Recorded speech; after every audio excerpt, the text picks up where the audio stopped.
Olá, meus irmãos, muito boa noite.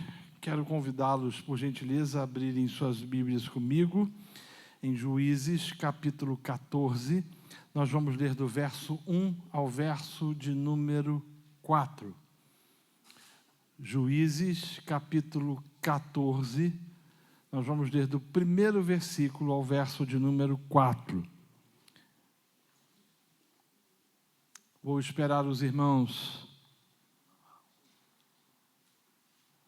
acharem o texto, para que a gente possa fazer a leitura da palavra do Senhor, que diz: Desceu Sansão a Tina, e vendo em Tímina a uma das filhas dos filisteus, subiu e declarou-a a seu pai e sua mãe e disse: Vi uma mulher em Tímina, das filhas dos filisteus.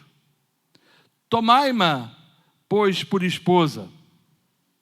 Porém, seu pai e sua mãe lhe disseram: Não há porventura mulher entre as filhas de teus irmãos, ou entre todo o meu povo, para que vais tomar esposa dos filisteus, daqueles incircuncisos? Disse Sansão a seu pai: Toma-me esta, porque só desta me agrado. Mas seu pai e sua mãe não sabiam que isto vinha do Senhor, pois este procurava ocasião contra os filisteus, porquanto naquele tempo os filisteus dominavam sobre Israel. Por favor, feche os seus olhos e vamos orar. Ó Deus, nós queremos pedir a Ti que o Teu Espírito Santo possa iluminar esses versículos que acabamos de ler. Somos gratos a Ti pela salvação, pelo perdão dos nossos pecados, mas carecemos também que Tu possas falar aos nossos corações através da Sua palavra, ajudando-nos a aplicá-la no nosso dia a dia. Essa é a oração que fazemos em nome de Jesus. Amém e amém. Podeis assentar.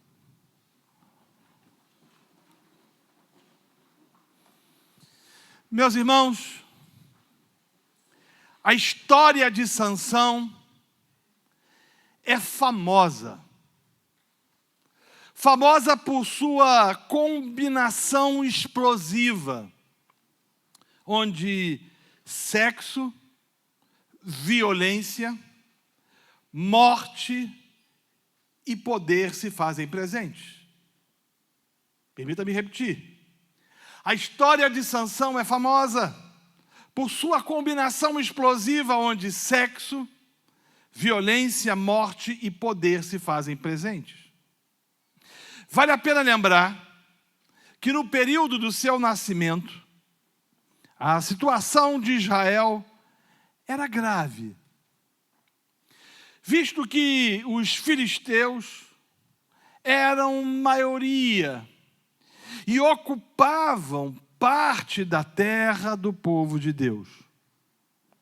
Entretanto, apesar dessa situação desfavorável, o capítulo 13 de Juízes traz um lampejo de esperança ao povo da aliança, visto que o anjo do Senhor havia anunciado a chegada de mais um libertador de Israel. Contudo, o texto sagrado nos revela que esse libertador foi o mais imperfeito e fraco de todo o livro. E obviamente que não estou tratando da sua força física. Ele era um homem violento, impulsivo, libidinoso, infantil e egoísta. Sansão, permita-me repetir, era um homem violento, impulsivo, libidinoso, infantil e egoísta. Sim, o capítulo 14 do livro dos Juízes nos mostra que Sansão fora um libertador impulsivo, o que se vê nitidamente na sua decisão de casar com alguém fora do povo de Israel. O texto que lemos fala que um dia, observe, um dia, ele desceu de Timnat e ele viu uma jovem mulher filisteia e resolveu de forma impulsiva se casar com ela. Faz lembrar um pouco do próprio Davi, que determinada feita, ao sair à sua sacada do palácio, vê uma bela moça tomando banho.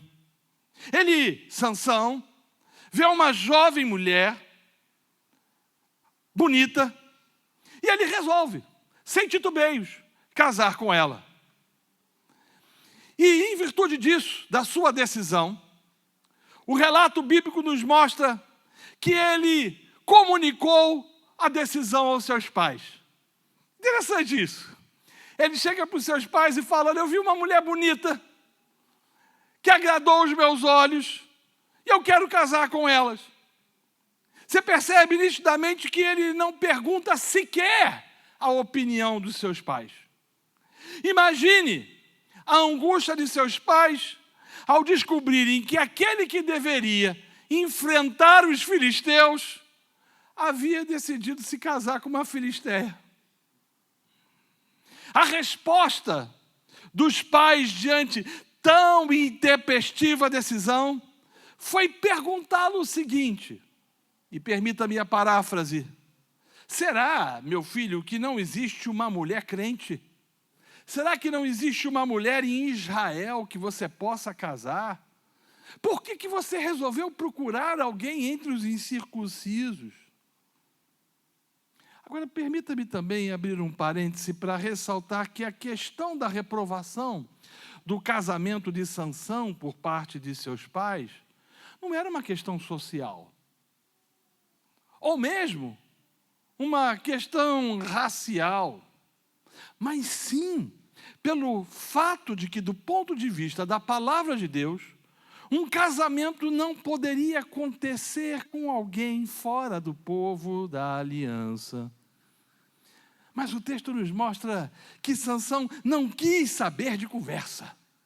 A vida é minha, eu faço o que quero, não tenho que dar satisfação dela para ninguém. Não sei se você já ouviu esse discurso. Antes, pelo contrário, com grosseria, ele disse: é ela quem me agrada. Não me importa a lei, não me importa as escrituras, não me importa o Deus da aliança. O que importa é aquilo que vejo.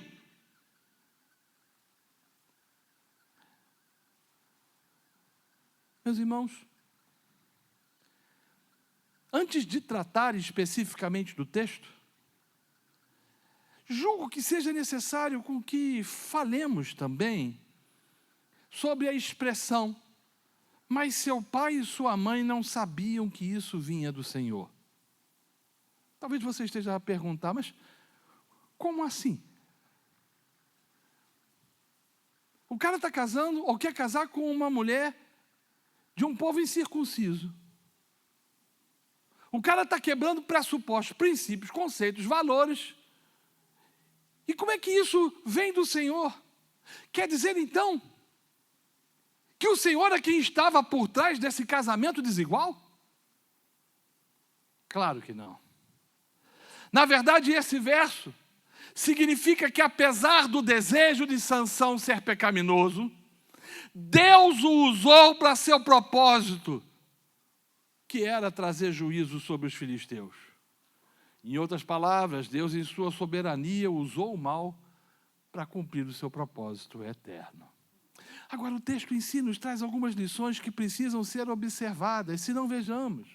Primeiro, Sansão, assim como muitos de nós, agiu de forma impulsiva, tomando decisões sérias, sem, contudo, pensar nas implicações dessas decisões. A propósito, quantos de nós não agimos assim? Quantos de nós, tomados pelo nosso feeling, Quantos de nós, tomados pela nossa percepção, pela nossa empáfia, pela nossa arrogância, pela nossa prepotência, olhamos aquilo que nos é oferecido, aquilo que aparece diante dos nossos olhos, seduzidos somos e tomamos a decisão de adentrar o caminho a qual se aparece diante de nós sem pensar nas implicações dessas decisões. Ele era um menino. Apesar de ser extremamente forte, era um homem imaturo. E, by the way, quantos não são homens imaturos?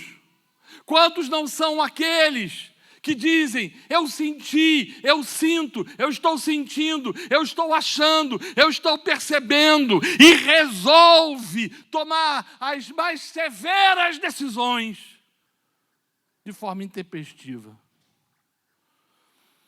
Segundo lugar, Sansão, assim como muitos de nós, agiu por aquilo que ele enxergou. Como um menino mimado, que se encanta com um objeto, ou mesmo uma mulher, decide contrair um relacionamento, sem pensar nas consequências. Terceiro lugar, Sansão, como muitos de nós, era alguém que não levava em consideração seus pais. Observe, ele não quer saber a opinião dos seus pais. Ele não quer saber sequer aquilo que a lei ou as escrituras diziam, quanto mais os seus genitores. Ele está rompendo com conceitos, paradigmas, até porque na sociedade israelita eram os pais os responsáveis por arranjar o casamento dos filhos. E quando ele chega para os pais e diz o seguinte, olha, é essa que me agrada, ele está dizendo em outras palavras que não deseja ouvir absolutamente nada, que a opinião dos pais não serve para nada, que o costume não serve para nada e que ele se basta e que ele sabe o que é melhor para si mesmo. Quarto lugar, Sansão, como muitos de nós, devido à intempestividade que lhe era comum, não quis ouvir conselhos. Na verdade, ele comunicou aos seus pais a decisão de casar com uma mulher de um povo incircunciso. Aliás, quantos não são aqueles que agem da mesma forma? Resolvem mudar de emprego sem pedir a opinião de alguém mais sábio. Resolvem vender a propriedade que têm e comprá-la em outro local ou comprar uma em outro local sem procurar uma pessoa mais sábia. Resolver os conflitos provenientes do matrimônio sem procurar uma pessoa mais sábia. Quinto lugar,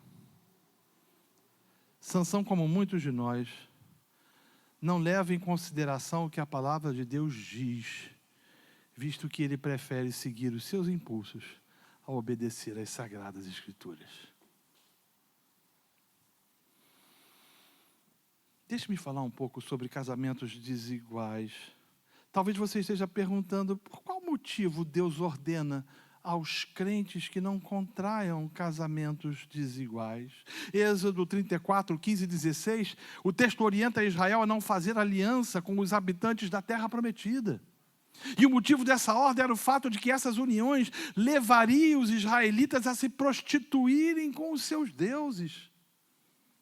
O Senhor estabeleceu condições definidas com respeito à pessoa com que o seu povo, as pessoas com que o seu povo deveria casar. A Bíblia indica claramente que o casamento do povo de Deus deveria ficar limitado aos da mesma fé. A pessoa crente não deveria casar-se com alguém que não fizesse parte do povo de Deus. Em todo o contexto das Escrituras, é claro afirmar que os crentes não deveriam casar com os não crentes e, para tanto, é impossível encontrar inúmeros textos das Escrituras Como Josué capítulo 23, verso 12 e 13. Josué avisou o povo da terra que eles não deveriam tomar casamento, porque isso tornar-se-ia um laço, uma armadilha para ele. Esposas e maridos estrangeiros seriam como espinhos e amarrariam até que eles fossem destruídos. O próprio Neemias, um pouco mais lá na frente, no capítulo 13, verso 23 a verso 27, ele vai tratar seriamente dessa questão, como também Malaquias, um dos profetas da restauração, afirmando e ensinando que isso não poderia acontecer em hipótese alguma. Até porque, do ponto de vista das Escrituras, o mistos dos casamentos mistos é que cedo ou tarde os filhos tenderão mais a seguir o pai ou a mãe descrente, deixando de servir a Deus com que é crente, trazendo assim problemas extremamente sérios no casamento e na família. Há lições práticas também nesse texto, que devem ser observadas e meditadas por mim e por você, se não vejamos. Cuidado com a intempestividade. A intempestividade poderá lhe trazer problemas extremamente graves. Segundo, cuidado com o orgulho. A soberba precede a ruína. O problema, às vezes, é que alguns imbuídos de uma pseudo-sabedoria, no alto da sua maturidade de 24, 25 anos de idade, acha que sabe mais do que todos. O que nos leva ao entendimento que, do ponto de vista do casamento, é necessário buscar conselhos. Porque, como diziam os antigos, canja de galinha e conselhos não fazem mal para ninguém. Acho que todo mundo aqui já ouviu falar de John Wesley. Eu costumo brincar que John Wesley é o meu arminiano favorito.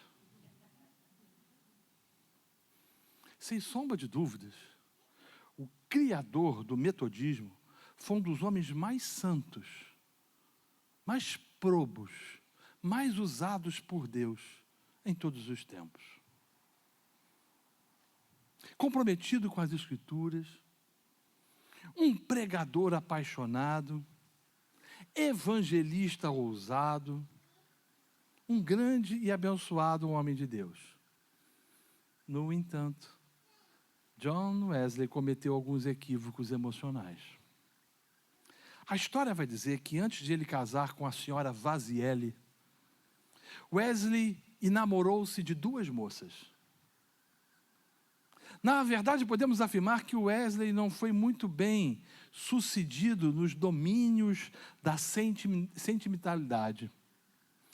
Todos os seus namoros ou relacionamentos foram desastrosos. Alguns historiadores afirmam que Wesley escolheu aquela que foi talvez a mulher mais imprópria para ser a sua esposa. E essa situação de alguém desqualificada, na época dizia-se de que não existia ninguém pior nos 3 reinos da Irlanda, da Inglaterra e da Escócia que Wesley poderia ter escolhido, a não ser a senhora Vazielle. Carlos Wesley, seu irmão, foi quem conheceu primeiro Vazielle na sua casa. Ele conheceu na casa de um indivíduo chamado Perronnet e descreveu ela, Vazielle, a mulher que viria casar com Wesley, como uma mulher de espírito triste. Qualidade que mais tarde seu infeliz marido descobriu ser simplesmente verdadeira. Vazielle era uma viúva, com poucos anos menos do que John Wesley. E quando Wesley casou com ela, ela já tinha 3 filhos. E tinha vencimentos suficientes para poder sustentar aquelas crianças. Ela era uma mulher religiosa, com capacidade, às vezes, de se fazer agradável quando queria, mas quando também desejava, era ignorante, de hábitos egoístas, com uma capacidade semilunática pelo ciúme. Apesar dessas tristes características da senhora Vasielle, o Wesley não estava com a mínima disposição de consultar os seus amigos ou de pedir a opinião e orações de suas sociedades. E ainda menos tinha disposição de consultar o seu irmão Carlos. Porque, numa ocasião anterior, a interferência de seu irmão havia lhe desmanchado a possibilidade de um casamento. E John Wesley não estava disposto a permitir com que isso acontecesse de novo. Ele já estivera tão perto de um casamento, sem todavia ter alcançado o alvo. E ele compreendia, então, que ele não podia, em hipótese alguma, ouvir conselhos de ninguém. Ele conheceu a senhora Vasielle quando ele estava para sair para uma outra viagem ao norte. Quando ele se acidentou. E interessante que dos 3 relacionamentos de Wesley, todos 3 aconteceram com ele doente. A senhora Vasielle resolveu cuidar das feridas de Wesley. E ali, ele, ao ter o cuidado dessa aparente gentil enfermeira, foi envolvido pelo laço. O acidente se deu onde ele feriu a sua perna em 10 de fevereiro de 1851. Aos 17 de fevereiro, uma semana depois, ele foi levado para Foundry e pregou de joelhos, não podendo ficar em pé. No dia 18 de fevereiro, ainda manco, ele se casou com a viúva Vasielle. A mulher de Wesley viveu até o ano de 1781. E durante os 30 anos de casamento, ela foi para o marido a encarnação de uma tormenta constante. A princípio, ela lhe acompanhava às viagens, onde ele pregava. Mas o seu gênio de ficar descontente, de reclamar e murmurar e contrariar a todos ao seu redor, acabou com isso. E ela ficou conhecida como o diabo de saias. O seu ciúme era exagerado. Naquela época, Wesley costumava mandar bilhetes e cartas pastorais para muitas pessoas, dentre essas mulheres. E Vasielle achava que esses bilhetes poderiam ter alguma coisa, o que nunca de fato aconteceu. Mas Wesley, para fugir da tormenta, escondia os bilhetes na escrivania, que até hoje estão em Londres, porque o diabo de saias infernizava a vida dele. Agora é interessante que Wesley, apesar de ser um homem tão forte espiritualmente, era ao mesmo tempo um homem fragilizado emocionalmente. Das 3 vezes quando solteiro, ou melhor, das vezes quando solteiro que ficou doente, ele se namorava e se apaixonava por alguém, até cometer o desatino de um casamento errado. A estranha experiência de John Wesley no seu casamento é a tragédia da sua vida. A mulher que ele escolheu, segundo alguns, merece ser classificada numa tríade com Xantipa, que foi esposa de Sócrates, com a mulher de Jó e como ela mesma, sendo as 3 piores mulheres e esposas do mundo.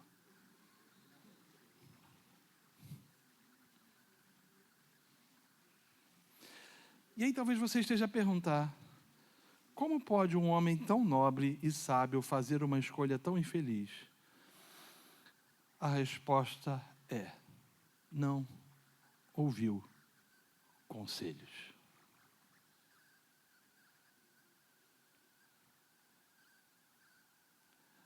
Há tantos homens assim, imaturos,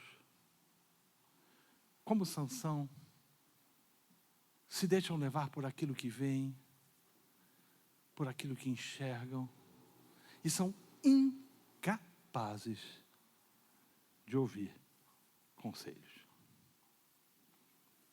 Isso nos leva a mais uma afirmação, ou mais uma aplicação. Somos chamados a ouvirmos nossos pais, nossos pastores e nossos crentes, e os crentes mais maduros. Mas você sabe qual é o problema? É que nós vivemos num tempo de tanta arrogância, muito parecido com o tempo, ou no tempo de Jesus. Quando Jesus disse: bem-aventurado os humildes de coração, o que ele falou ali foi uma afronta do ponto de vista grego-romano, porque os romanos diziam que a humildade não era uma virtude, era uma atitude desprezível. Você já se deu conta que o fato de você não estar disposto a ouvir conselhos dos seus pais pode lhe trazer problemas significativos?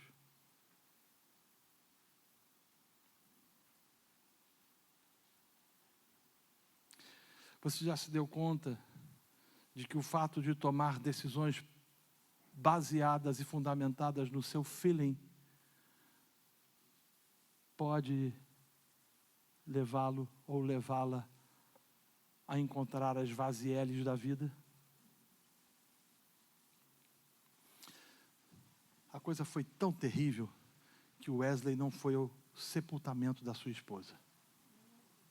Ele chegou de volta a Londres depois, quando ela soube que ela estava, ou que ela tinha sido sepultada. Há homens, às vezes de Deus, que casam errado. Às vezes há mulheres de Deus que agem da mesma forma.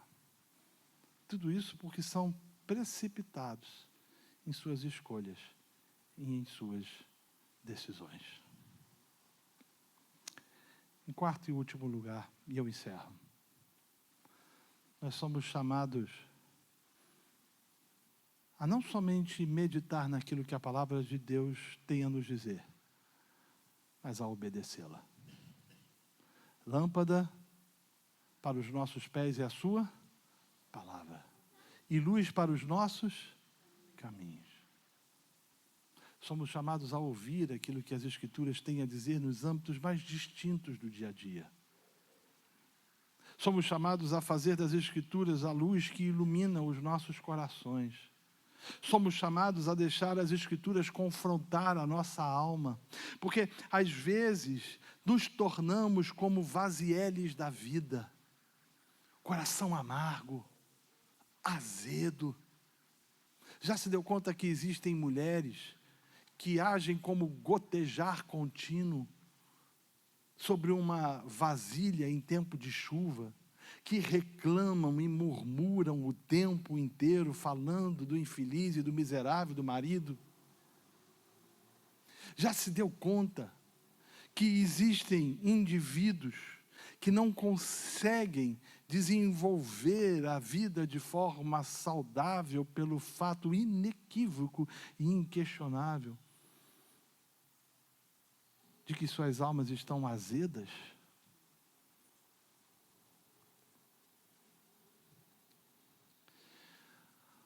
Ouça aquilo que a palavra de Deus tem a dizer. Nós podemos errar, mas o Senhor não. Eu escrevi um livro sobre Jonas. Na verdade, é um livro expositivo que eu vou tratar de toda a experiência que Jonas teve com o Senhor, desde o seu chamamento até o cumprimento da sua vontade, ou da vontade do Senhor.